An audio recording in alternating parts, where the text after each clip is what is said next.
Electricity and gas provider SSE is on course to record an increase in its profits for the 2011 to 2012 financial year. The firm also said domestic energy customers would have seen their bills fall in the 9 months to the end of December 2011, with the typical dual fuel user spending £710.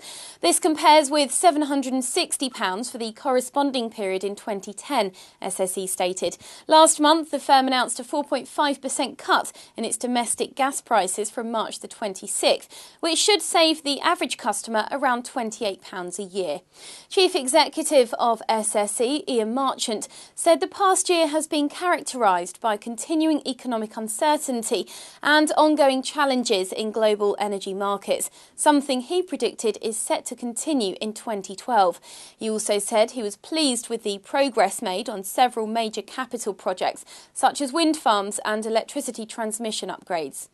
Make sure you're not paying too much for your energy. Compare gas and electricity prices now at energyhelpline.com or call 0800 074 0745.